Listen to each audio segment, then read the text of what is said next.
Hallelujah. आइए परमेश्वर के वचन में हम जाएं। Thank you Jesus.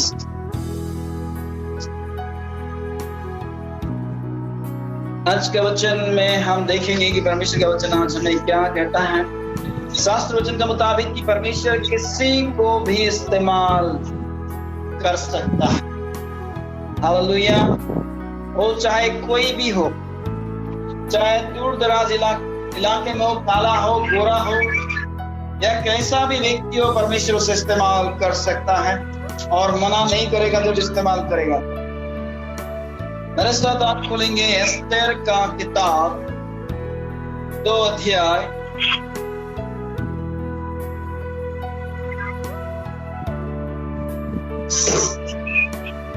2 अध्याय उसका 8 और 9 देखेंगे। उससे पहले आप ध्यान से सुनेगा।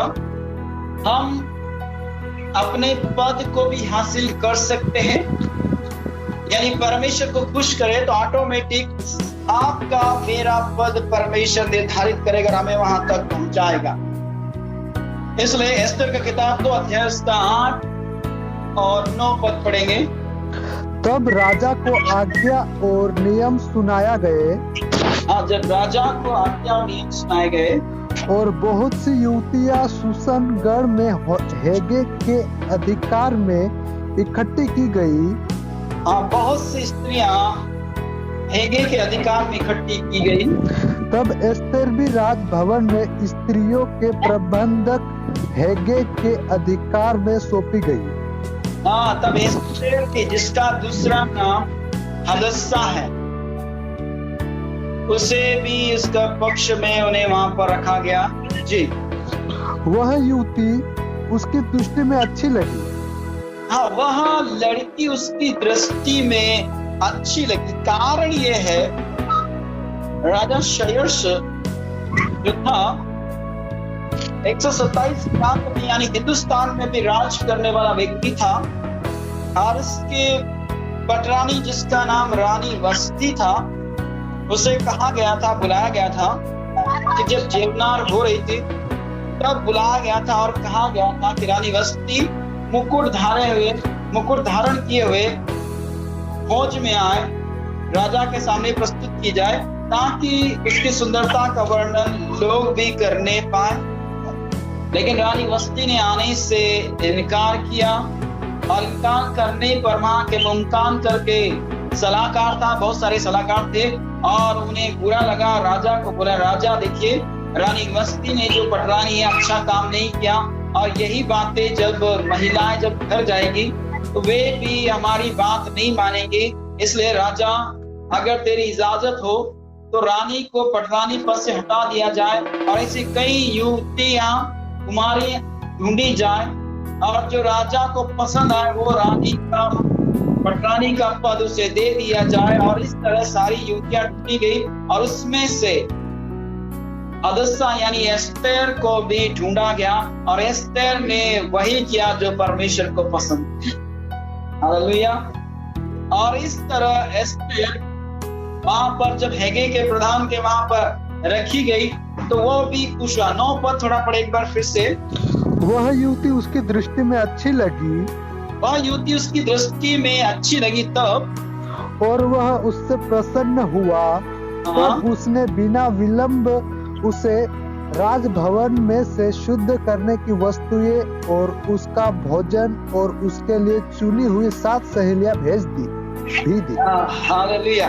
वह स्त्री जब उसे अच्छी लगी तब बाइबल बताती है उसने 7 सहेलियां भी दी, कमरा भी दिया रहने के लिए, ताकि वो उसमें रहे। और 7 सहेलियां इसलिए दी है कि उसकी वो देखभाल करे, उसे सजाए सवारे, इस कारण दिया है। याद रखें, एस्तेर ने नहीं बोला कि मुझे ये चाहिए, मुझे वो चाहिए, लेकिन वहां का जो प्रधान हेगे था वह उसकी दृष्टि में अच्छी लगी। इसका मतलब यह है कि उसका चाल चलन, उसका व्यवहार देखकर उसने बोला ये हो सकती पटरानी बनने के लायक हो। याद रखिए, आपका और मेरा चाल चलन हो सकता है हमारी दृष्टि में ठीक हो, लेकिन क्या सामने वाला या परमेश्वर हमें देखता है तो क्या उसकी दृष्टि में ठीक है या नहीं? जब हमारा चाल चलन आता है, बाइबल बताती है वो छोटे लोगों के सामने नहीं लेकिन राजाओं के सामने खड़ा होता है।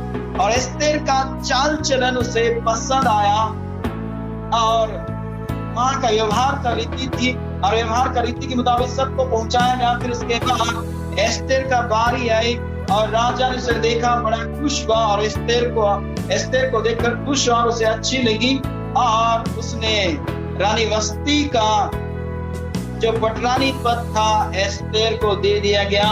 और जेवनार की, कहने का मतलब एस्तेर अपना पद को पा चुकी थी। क्यों? उसने परमेश्वर को पसंद किया। यानी कि यहाँ पर परमेश्वर एस्तेर को इस्तेमाल किया यहूदी जाति को बचाने के लिए, जबकि एस्तेर को मालूम नहीं कि मुझे ये पद क्यों मिला। लेकिन परमेश्वर को मालूम है एस्तेर जब यहाँ पर आएगी तो मोर्दके भी आएगा और मोर्दके आएगा तो वो खुदावंद परमेश्वर के सामने ही झुकता है, बाकी किसी के सामने नहीं झुकता है। और हामान जब निकलेगा तो उसके सामने नहीं झुकेगा और हामान को लोग मोर्दके की चुगली खाकर बोलेंगे, देख वो मोर्दके तेरे सामने वो यहूदी झुकता नहीं है, केवल परमेश्वर के सामने झुकता है। और ये रणनीति अपनाएगा और वो यहूदी कौम को मारने का प्लान बनाएगा, तब तो एस्तेर ही काम आएगी। हालेलुया। इतनी सारी प्रोसेस करने का मतलब ये है कि परमेश्वर जानबूझकर एस्तेर को पटरानी का पद दे रहा है क्योंकि यहूदी जाति को बचाने के लिए। अगर वो पटरानी का पद नहीं पाती तो मेरा ख्याल है शायद यहूदी जाति के लोग नहीं बचते, सबके सब मारे जाते, उसमें एस्तेर भी मारी जाती। लेकिन परमेश्वर का पहले से प्लान है कि क्या क्या होगा। यानी परमेश्वर किसी को भी इस्तेमाल कर सकता है, किसी के यहाँ पर भी ऊंचा पद दे सकता है। यहाँ तक कि बाइबल बताती है परमेश्वर हमारे शत्रु को भी हमें ऊंचा पद हमें मिलाने के लिए उसका इस्तेमाल कर सकता है।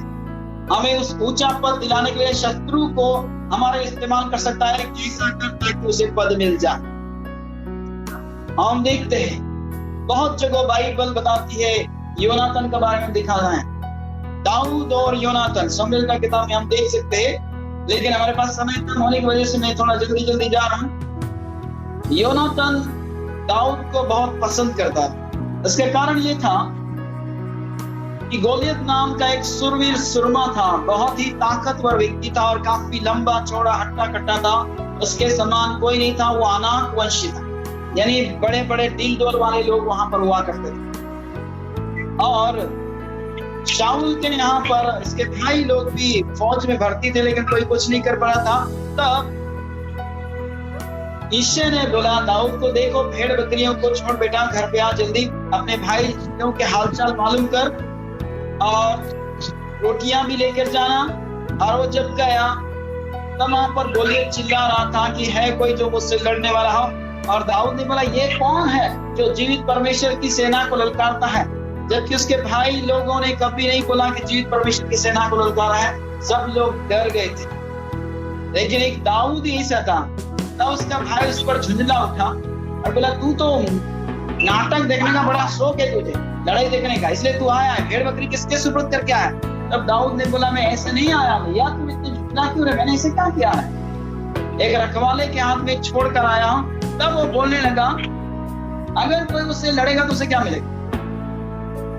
दाऊद नशा है, ज्यादा एज नहीं है, लेकिन बोला कि मुझसे लड़ने वाले को क्या मिलेगा। और ऐसी बातें बोलते बोलते और बाइबल बताती दाऊद लड़ने के लिए तैयार हुआ और उसने, बाइबल बताती है, एक पत्थर, उसने नाले से 5 चिकने पत्थर लिए। क्यों वो नाले में गया? नाले में इसलिए गया कि नाले में जब वर्षा होती है, बारिश होती, तो ऊपर से पहाड़ से बड़े बड़े पत्थर लुढ़कते आते हैं और लुढ़कते आते आते वो घिस जाते, और घिसते घिसते उनका खुरदरापन खत्म हो जाता है और वो एकदम चिकने हो जाते हैं। और नाले में सबसे बेहतर पत्थर पाए जाते। आपुर में एक जितने भी सुन रहे, एक दिन आपुर में भी नाले में ही पड़े हुए थे और नाले में से ही परमेश्वर ने निकाला है और किसी अभिषिक्त का हाथ लगाए जिसका नाम दाऊद है, और उसने नाले से जो पत्थर उठाए थे 5 थैली में रखे, क्योंकि गोपन चलाने में वो माहिर है। और उसने नाले से चिकना पत्थर उठाया और गोपन में रखा और घुमा कर गोलियत को मारा। शास्त्र वचन कहता है गोलियत औंधे मुंह गिर गया, यानी वो पत्थर उसके सिर में धंस गया और मर गया।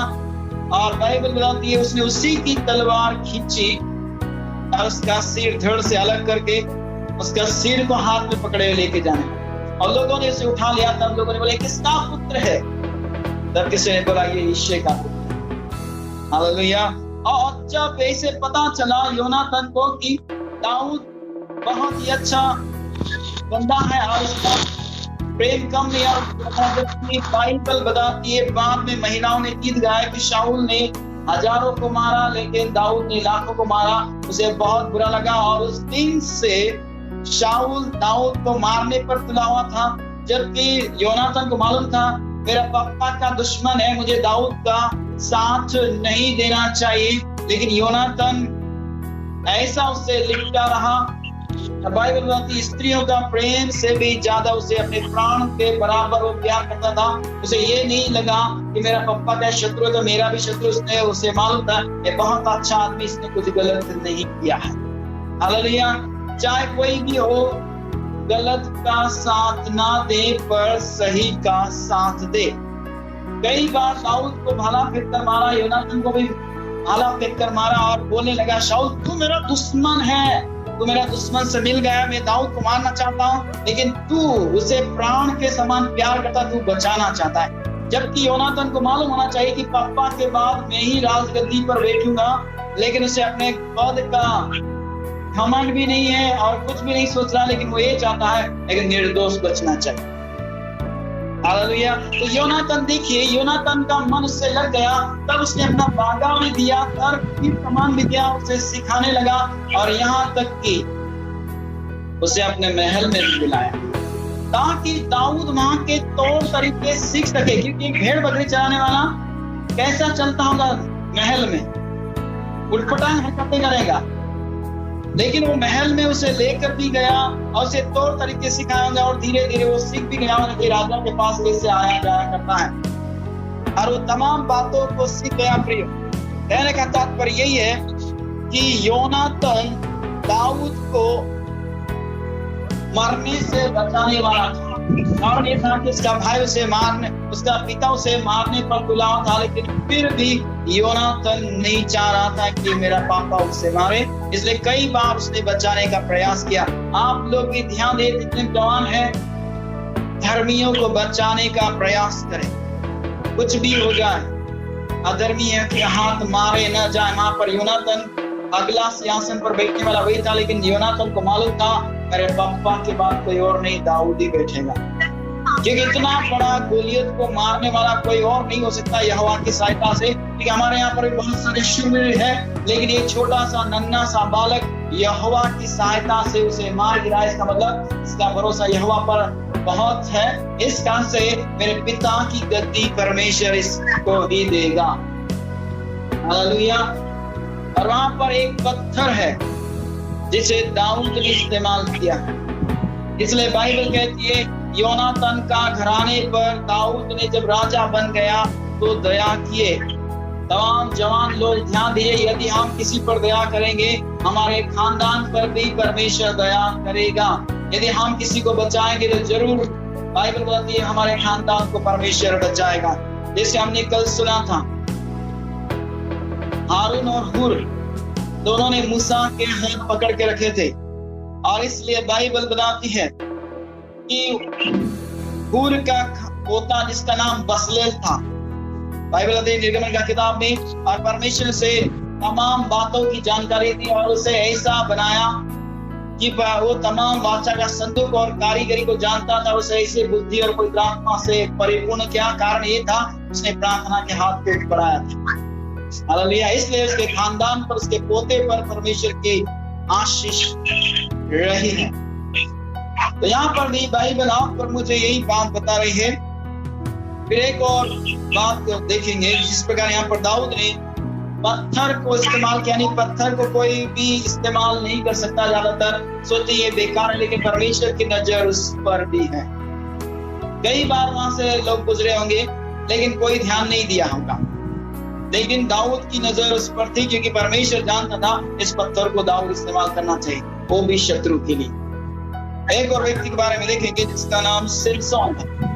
सिमसोन भी ऐसा पराक्रमी और वीर योद्धा था, इसके बारे में बाइबल बताती है।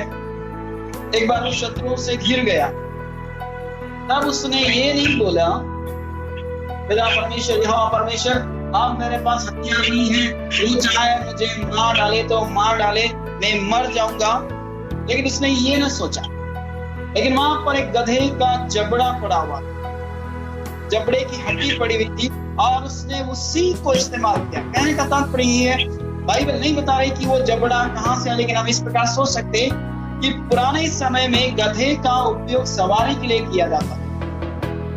कि गधा ज्यादा दौड़ता नहीं, आराम से चलता, घोड़ा दौड़ता है, और सवारी का उपयोग किया होगा।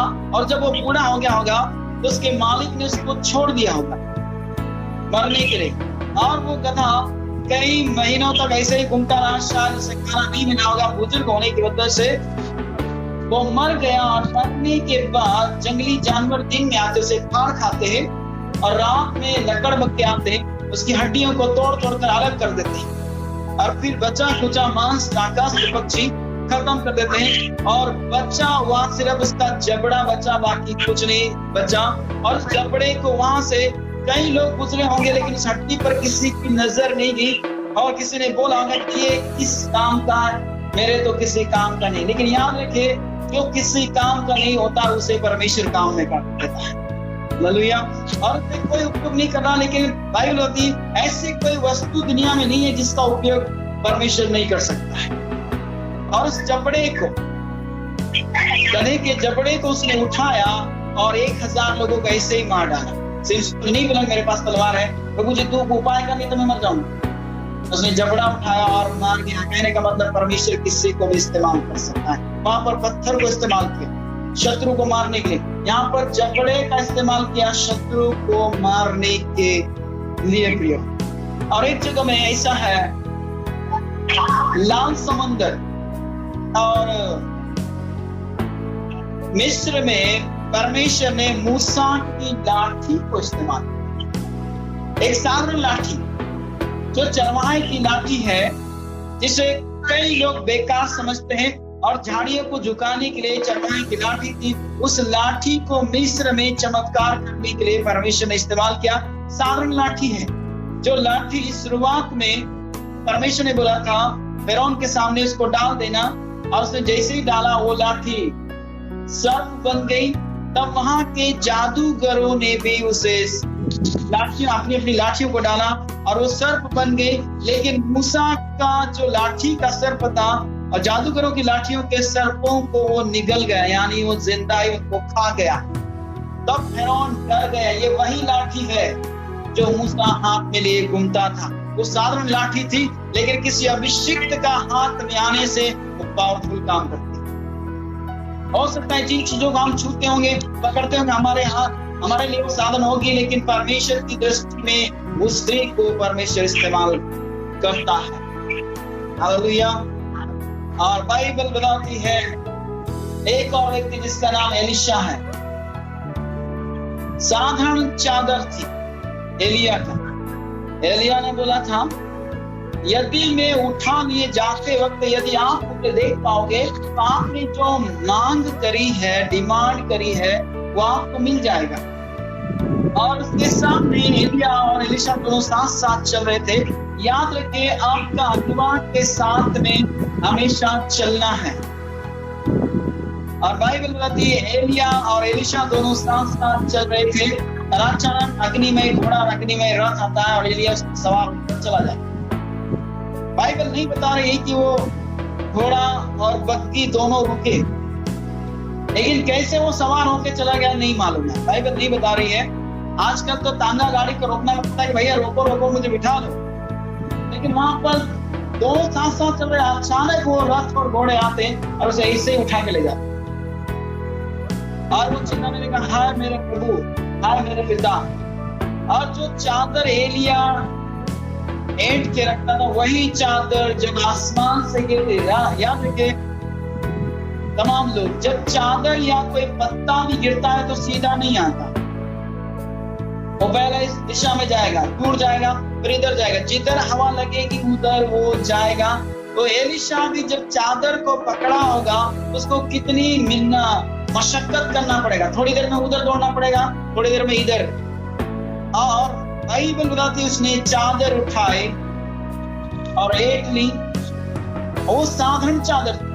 कई लोगों ने, वहां के चेलों ने, विशेषताओं के चेलों ने बोला होगा एक फटी चादर को क्या करेगा, लेकिन एलिशा जो परमेश्वर का भक्त के साथ हमेशा रहता था, उसने उस चादर को यूं ही नहीं लिया। वो चाहता तो बोल सकता कि एलिया तू कहां गया, मैंने बोला था सबक देना, लेकिन ये चादर को मैं क्या करूं। लेकिन इसको मालूम है ये चादर साधन नहीं, वो जाता इस चादर को भी ले जाता, लेकिन चादर क्यों है, इसका मतलब जरूर इसमें कुछ करिश्मा होगा। और इस तरह से चादर को उठाया और यर्दन नदी में मारा, और यर्दन नदी दो भाग हो गया। तब लोगों ने बोला एलिया का आत्मा एलिशा के ऊपर आया। हालेलुया। वो साधारण चादर है, लेकिन जब उसके ऊपर आया वो भी करिश्मा हो गया। कहने का तात्पर्य यही है, परमेश्वर किसी को भी इस्तेमाल कर सकता है। आइए गिनती की किताब देखेंगे, गिनती की किताब 32 अध्याय इसका 12 पद देखेंगे। यहां पर दो लोग हैं,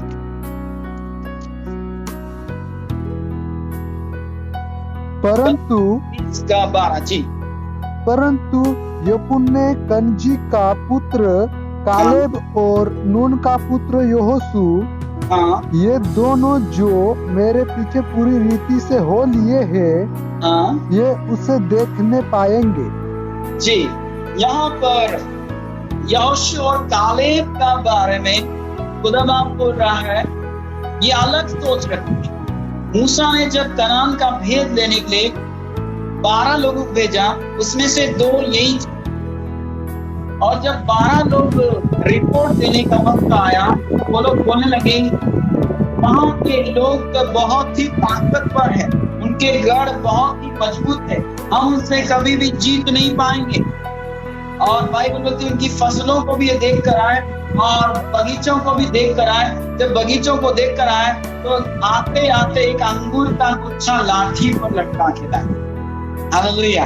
इतना बड़ा अंगूर का गुच्छा हमने आज तक नहीं देखा। कनान एक ऐसा शहर है जहां पर परमेश्वर ने बोला दूध और मधु की धारा, इसका मतलब बहुतायत की आशीषें है वहां पर। दूध और मधु का तात्पर्य ये नहीं है, लेकिन फसलें ऐसी उगती है, बहुत ही बड़े बड़े फल लगते हैं। और अंगूर का गुच्छा शायद ही आपने और मैंने इसे देखा होगा कि 2 जने एक लाठी पर लटका के लाए, एक सामने लाठी रखे कंधे पर, एक पीछे रखे और बीच में लटका के लाए, यानी इसको कितना भाग उठना होगा। लेकिन जानबूझकर कभी कभी परमेश्वर ऐसी जगहों में दानवों को रखता है। वहां पर बताया जाता है राक्षस लोगों का जैसे लोग थे, इसलिए तो उनका जब उसने बीज बोया होगा तो कितना बड़ा बीज होगा, जब फल बोया तो कितना बड़ा, उसमें जब बीज लगाया तो कितना बड़ा फल होगा, जब उन्होंने मकान बनाएंगे तो कितना बड़ा मकान बनाया होगा। और उन्होंने बारियां लगाई, मकान बनाए, कुएं खुदवाए। जानबूझकर कनान में परमेश्वर ने ऐसे लोगों को रखा ताकि जब ये आक्रमण करे विश्वास के द्वारा तो उन पर जयवंत हो जाए। और वो सारी खेती बाड़ी, कुएं और घर, हम जब घर बनाए, एक साधारण व्यक्ति जब घर बनाता है तो दरवाजा 6 फीट का रखता है, लेकिन 30 फीट का व्यक्ति जब घर बनाएगा तो कितना ऊंचा उसका गेट होगा, यानी बिजली का पोल का माफिक उनका हाइट था। और जब वो घर का दरवाजा बनाएंगे तो व्यक्ति अपने से लगभग 2 फीट ऊंचा गेट रखता है, यानी 32 फीट का वो दरवाजा रख रहे हैं। और उन घरों को जब बनाया उन लोगों ने, तो ये लोग जब वहां पर जाएंगे तो उन घरों में रहेंगे तो उनको कैसा लगेगा, इतना बड़ा घर। और एक साधारण व्यक्ति जब कुआं खोदता है 5 फीट या 6 फीट वाला व्यक्ति तो ज्यादा से ज्यादा 30 हाथ कुआं खोदेगा, लेकिन 30 फीट का व्यक्ति अगर कुआं खोदेगा तो कितना गहरा होगा? बाल्टी खींचते खींचते उसको सांस फूलने लग जाएगी, खींच नहीं पाएगा। तो ऐसे लोगों को वहां रखा और इन्होंने स्टेटमेंट दिया 10 लोगों ने कि हम में जीतने की क्षमता उनके अंदर नहीं है। लेकिन यहोशू और कालेब जो जवान लोग थे उन्होंने बोला चुप रहो, दिमाग खराब मत करो, तुम्हारा दिमाग खराब है क्या? निश्चय हम उन पर जयवंत हो जाएंगे और वो हमारी रोटी ठहरेंगे। जबकि 10 लोगों ने बोले हम टिड्डी के समान हैं। याद रखें, ये अलग सोच रखने वाले लोग। यशायाह 55 उसका 8 और 9 देखिए क्या कहता है। यशायाह 55 8 और 9 क्या कहता है? क्योंकि यहोवा कहता है, क्योंकि यहोवा कहता है मेरे विचार और तुम्हारे विचार एक समान नहीं है। मेरे विचार और तुम्हारे विचार एक जैसे नहीं है। 10 लोग जैसे सोच रहे, तुम दोनों वैसे नहीं सोच रहे हो, तुम अलग सोच रहे हो। लेकिन परमेश्वर उन 10 लोगों को बोल रहा है कि मेरे विचार और तुम्हारे विचार एक जैसे नहीं है। मैं तुम्हारा पिता हूं तो तुम मेरे पुत्र मेरे जैसे क्यों नहीं सोचते? कई लोग सोचते हैं सिर्फ मुझे नौकरी मिल जाए वो भी क्लर्क की, लेकिन परमेश्वर बॉस बनाना चाहता है। क्लर्क क्यों बनना है? हालेलुया। कुछ लोग बोलते हैं मुझे चपरासी बना दे, लेकिन परमेश्वर प्रिंसिपल बनाना चाहता है, चपरासी नहीं। इसका मतलब है हमारे सोच और परमेश्वर का सोच और विचार में जमीन और आसमान का अंतर है। जब पिता ऐसे सोच सकता है तो बेटा क्यों नहीं? हालेलुया। यहाँ पर 2 जवानों ने अलग सोचा, निश्चय वो हमारी रोटी ठहरेंगे और यहोवा की सहायता से हम जयवंत हो जाएंगे। 30 फीट व्यक्ति क्या 50 फीट व्यक्ति को भी हम मार गिराएंगे, क्योंकि जितना बड़ा शरीर होता है उसको कहीं भी मारो लग जाएगा, और जितना छोटा शरीर होगा उसको निशाना साधना पड़ेगा। और बड़ा व्यक्ति को मारने के लिए, हाथी को मारने के निशाना साधने की जरूरत नहीं, कहीं भी पत्थर फेंको कहीं ना कहीं तो लग ही जाएगा। तो बाइबल यही बताती है और परमेश्वर ने बोला इन दोनों का बारे में, यहोशू और कालेब ही उस देश में जा पाएंगे, बाकी कोई नहीं जा पाएंगे। हालेलुया। एक बार फिर पढ़ेंगे 32 का 12 गिनती का किताब। यस जी।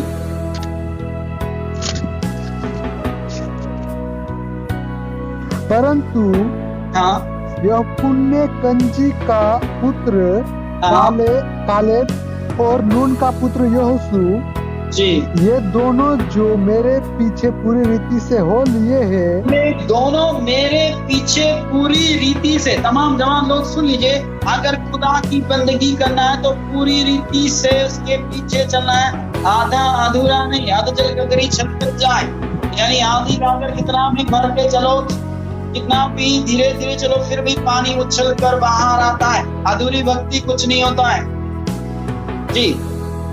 पूरी रीति से चलना है, और ये लोग पूरी रीति से चले, यानी नियम का मुताबिक चले।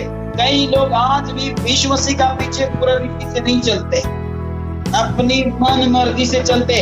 लेकिन 2 लोगों का बारे में बोला जा रहा है कि यफुन्ने का पुत्र कालेब और जोशुआ पूरा रीति से मेरे पीछे चले। जी सुरेश भाई, ये उसे देखने पाएंगे, ये उस कनान देश को देखने पाएंगे, उसमें जाने पाएंगे, बाकी सब ढेर हो जाएंगे। कारण क्या है? ये बड़बड़ाते थे, कुड़कुड़ाते थे, हमें मरने के लिए नहीं आया। लेकिन यहोशू और कालेब ऐसा कुछ भी नहीं बोलते थे, लेकिन हमेशा पॉजिटिव रहते थे, नकारात्मक बात बोलने वालों को बंद करते थे। उन 10 लोगों को बंद कर दिया इन्होंने, तुम चुप रहो, और कपड़े भी फाड़े। बाइबल बताती है, कहने का मतलब इन दोनों को परमेश्वर, इनकी बातों पर वजन डाला परमेश्वर ने। क्या इन दोनों लोगों ने बोला है? तो इन दोनों का विश्वास के कारण कनान देश को मैं दे दूंगा। 10 लोगों को भगा दो। याद रखे, अगर इंदौर शहर में विश्वास करने वाले अगर चंद लोग भी होंगे तब भी हापुड़ में जीत जाएंगे। पूरा इंदौर के लोगों की जरूरत नहीं है, लेकिन सकारात्मक बात बोलने वालों की जरूरत है। कई लोग नकारात्मक बातें बोल रहे हैं, लेकिन कहने का तात्पर्य है परमेश्वर आपको मुझे इस्तेमाल कर सकता है कहीं भी किसी भी रीति से, लेकिन आपको और मुझे उस पात्र के समान हमको बनना होगा कि परमेश्वर को प्रसन्न करें, ताकि परमेश्वर हमें उस पद पर लेकर जाए और शत्रु को भी इस्तेमाल करे हमें वहां तक पहुंचाने के लिए। हालेलुया।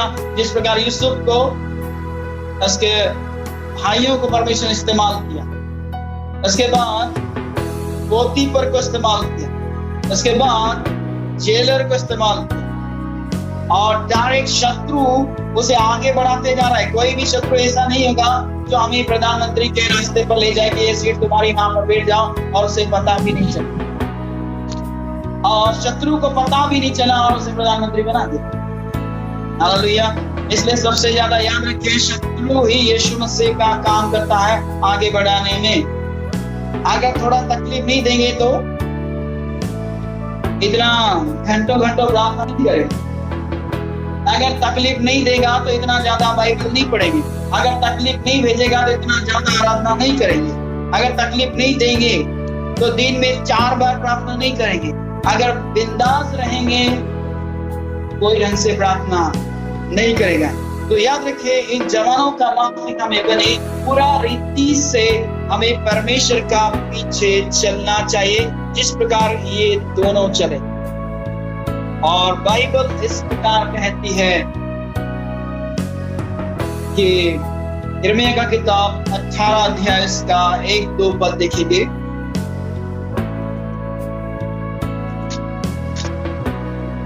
यहोवा की ओर से यह वचन यिर्मयाह के पास पहुंचा, जी, उठ और कुम्हार के घर जा, उठ और कुम्हार के घर जा, और वहां मैं तुझे अपने वचन सुनाऊंगा। क्यों? परमेश्वर कहीं पर भी सुना सकता है, कुम्हार के यहाँ ही क्यों सुनाता है? परमेश्वर तो कहीं भी बात कर सकता है, लेकिन परमेश्वर ये जान रहा है कि देख तो सही वो कुम्हार बर्तन कैसे बनाता है, उसे देख वो टूटता कैसे है, वो गोल गोल घूमता कैसे है, वो मिट्टी को कैसे सानता है, रौंदता है, और पत्थरों को और टुकड़ों को अलग करता है, तिनकों को अलग करता है। थोड़ा देख, और मैं कुम्हार के घर तू जा और मैं तुझे सिखाऊंगा या बात करूंगा। जी, इसलिए मैं कुम्हार के घर गया, इसलिए मैं कुम्हार के घर गया। यानी परमेश्वर जो कहता है वो करे, सवाल ना करे। परमेश्वर बोलता है प्रार्थना में जाके बैठ, तो ये नहीं पूछना है क्यों बैठूं, उससे क्या होगा और कितना देर बैठूं, और क्यों कर, सवाल ना करे। यहाँ पर इसने सवाल नहीं किया। अब चाहता तो कुम्हार ये बोल सकता था कि कुम्हार के घर क्यों जाऊं, मेरे पड़ोसी के घर में जाऊं ना, या मैदान में चले जाऊं, वहीं बात कर। आज कई लोगों का सवाल है, अगर परमेश्वर बोलता है वहां फलाने को समाचार सुना, क्यों सुनाऊं, उससे मेरा क्या फायदा, उससे क्या मिलेगा। कई लोग सवाल करते हैं, लेकिन इसने बिना देरी किए सीधा कुम्हार के घर गया। जी, और क्या देखा कि वह चाक पर कुछ बना रहा है। क्या देखा कि वो चाक पर कुछ बना रहा है। जी, जो मिट्टी का बर्तन वह बना रहा था वह बिगड़ गया।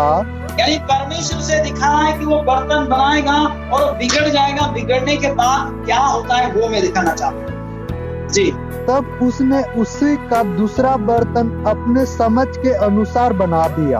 उसी का दूसरा बर्तन अपनी समझ का मुताबिक बना लिया। यदि आप और मैं होते तो जो बर्तन बिगड़ गया ना, उसको उठा बाहर फेंक दो। कई जवान लोग हो सकता है बिगड़ जाते हैं, लेकिन मैं आपसे बोलना चाहता हूँ अभी भी परमेश्वर का हाथ में है, अभी भी कुम्हार के हाथ में है। परमेश्वर दोबारा उठा के सही करेगा, रौंदेगा, वापस पहिए पे रखेगा, घुमाएगा और एक सुंदर बर्तन बना देगा। हालेलुया। ताकि कोई कहना न पाए ये बिगड़ गया है। अरे बिगड़ गया कोई दिक्कत नहीं, लेकिन आज भी परमेश्वर सिंहासन पर है और वो सुधार सकता है।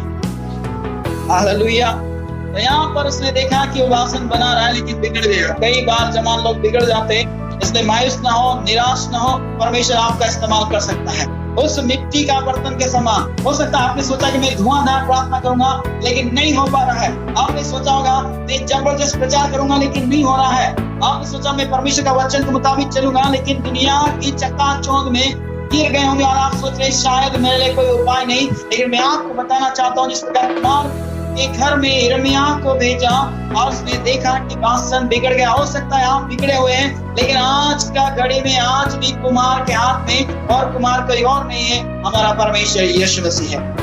और उसके हाथ में वो दोबारा बनाएगा, आपको फेंकेगा नहीं, हमें फेंका गया नहीं, लेकिन दोबारा बनाएगा और हम सुंदर बर्तन बनेंगे और पहले जैसी प्रार्थना करेंगे और पहले जैसे आराधना करेंगे, पहले जैसे वचन पढ़ेंगे और पहले जैसे वचन मुताबिक जीवन जिएंगे।